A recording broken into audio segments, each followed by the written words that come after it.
C'est quoi ça? Oh non! Oh non, pas ça!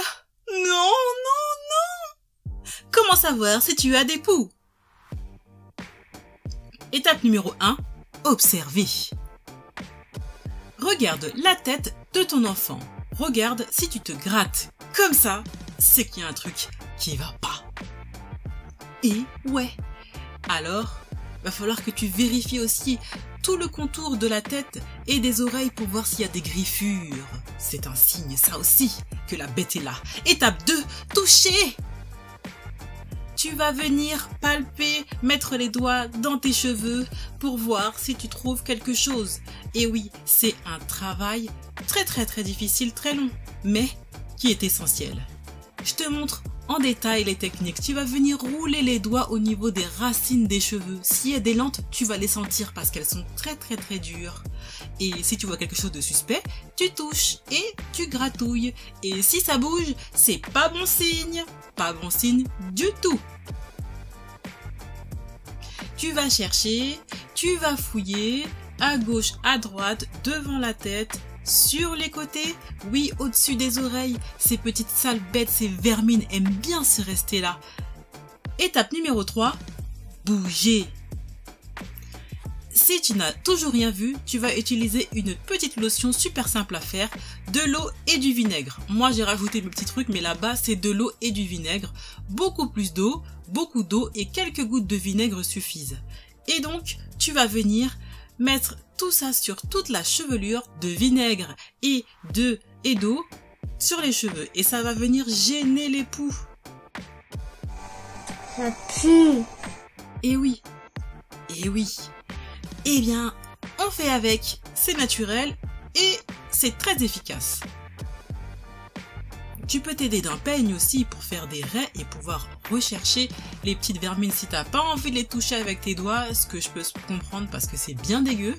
Tu utilises un peigne pour... Attends, je m'arrête 2 secondes. C'est quoi? C'est quoi ça? Oh non, fausse alerte. Oui, voilà, donc tu peux t'aider d'un peigne pour pouvoir faire des petits traits et vérifier s'il n'y a rien qui bouge. Hein? Parce que, effectivement, le mélange d'eau et de vinaigre, ça va les gêner. Elles n'aiment pas ça du tout, ces sales bêtes. Et donc, elles vont se déplacer, elles vont courir dans tous les sens pour pouvoir fuir ce mélange maudit. Oh non. C'est quoi ce truc? Il y a quoi là? Ah non, fausse alerte. Ah, on continue, on cherche, on fait des raies, on fouille. Oula. Oh non. Ah, c'est quoi? Non, c'est pas ça. Oh non, fausse alerte. Ouf. Et on fouille, on fait des raies, et voilà, et on tritouille, on regarde, à gauche, à droite, en haut, en bas.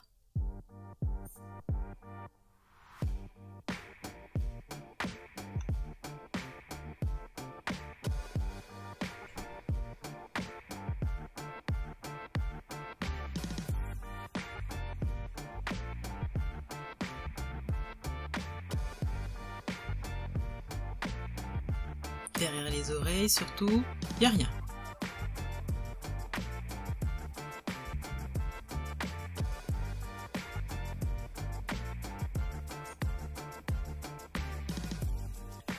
Étape 4, on va les empêcher de respirer. Pour ça, j'utilise un mélange de gel d'aloe vera et d'huile de ricin. Si tu n'as pas de gel d'aloe vera, c'est pas grave. Tu peux juste utiliser de l'huile, tout simplement. L'huile de ton choix, n'importe laquelle. Le principe, c'est juste de venir les étouffer, de venir empêcher les poux de respirer grâce à l'huile. Donc on va l'appliquer partout sur toute la tête, sur tout le cuir chevelu. Le plus important, c'est la racine, au niveau vraiment des racines des cheveux. Les pointes, c'est pas très important, mais si tu veux, tu peux quand même mettre l'huile pour voilà, faire une sorte de masque, une sorte de bain d'huile. C'est toujours bon pour les cheveux, donc tu peux en mettre partout.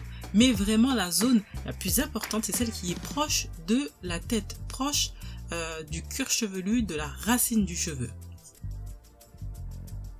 allez, là tu peux y aller, hein, en tartine, hein. Franchement, on va pas dans le détail, hein. Le but du jeu, c'est de les gêner, de les empêcher de respirer. Donc, n'aie pas peur d'en mettre. Bon, après, faut pas que ça coule partout non plus, mais voilà.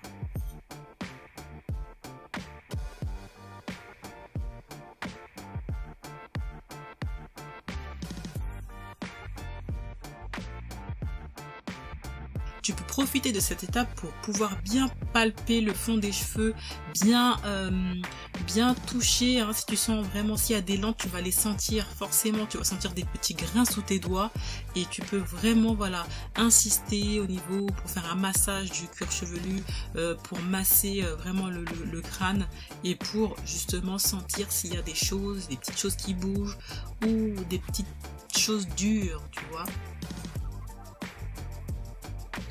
Ah oui, et surtout n'hésite pas à aller voir mes autres vidéos de comment tuer les poux. J'ai fait 2 autres vidéos voilà, pour t'expliquer comment étape par étape se débarrasser des poux. Va les consulter. Là, cette vidéo là, elle est uniquement pour savoir si tu as des poux et je te montre quelques techniques, voilà, pour savoir si tu en as. Mais pour les tuer,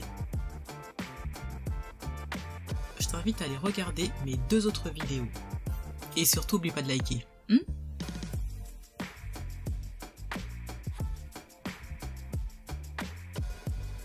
Donc voilà, j'ai terminé une portion et je vais faire la même chose de l'autre côté. Je prends bien mon temps à mettre au milieu, voilà, faire une séparation entre les deux. Et en plus, n'empêche, on peut voir, hein, là le cheveu est bien hydraté, bon c'est sûr, hein, forcément, il y a de l'huile, mais on sent une différence, hein, voilà, le cheveu revit avec l'hydratation du gel d'aloe vera et de l'huile de ricin, c'est un bon combo. Bien vérifier les mains, voilà, vérifie bien tes mains parce que souvent quand il y a des poux qui veulent s'échapper, ils s'accrochent aux mains, ils s'accrochent sous les ongles, ils passent et rentrent sous les ongles, hein, parce que franchement, voilà, ils en peuvent plus, ils se disent mais qu'est-ce qui se passe, on était bien nous, et là tout d'un coup il y a des produits bizarres qui viennent sur nous, on va tout faire pour s'échapper et ils peuvent justement s'accrocher sur tes mains et sur tes ongles. Donc surtout quand tu fais ça, ne te gratte pas la tête et s'il faut même attache-toi la tête pour éviter de te gratter. Voilà. Moi j'ai rien. Donc pour l'instant, mes tests sont concluants, il n'y a rien à signaler, je n'observe rien d'anormal, mais je continue. Donc je vais venir mettre un bonnet pour encore plus les étouffer, encore plus bloquer l'oxygène. Et les poux, en fait, avec ça, ils vont vouloir chercher l'air, chercher l'oxygène et ils vont remonter à la surface.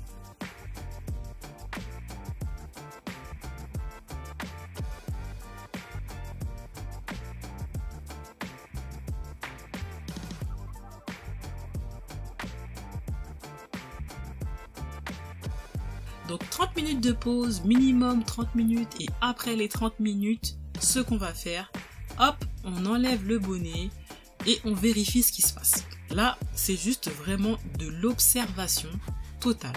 On va rester là à côté, on va regarder si on voit des choses bouger, si on voit des choses qui essayent de aller prendre de l'oxygène. Là pour l'instant c'est une petite phase d'observation, on peut prendre avec un peigne, on peut un petit peu dégager les cheveux, un petit peu gratter si on voit quelque chose de suspect, mais là c'est vraiment, il n'y a rien de spécial à faire à part vérifier. Donc moi, tous mes tests ont été concluants, moi je ne vois rien, absolument rien de suspect, donc là je vais simplement faire un shampoing classique. Si tu veux, tu peux faire un shampoing anti-poux après ça, hein, comme tu veux, voilà. Moi je suis plus pour éviter d'utiliser des produits chimiques, hein. Aujourd'hui les shampoings anti-poux, etc., lotions anti-poux sont de moins en moins nocives, mais ça reste quand même des produits chimiques, hein. Donc moi j'ai rien vu de suspect, tous mes tests ont été concluants, donc je ne fais pas de shampoing anti-poux. Peut-être pourquoi pas mettre une lotion répulsive après, hein, mais en tout cas pour l'instant je ne fais pas de shampoing anti-poux, je vais faire un shampoing classique, je n'ai rien vu, voilà, donc je vais rester, je vais sauver la tête de ma fille encore pendant toute la période d'alerte, mais pour l'instant il n'y a rien à signaler, sa tête est saine.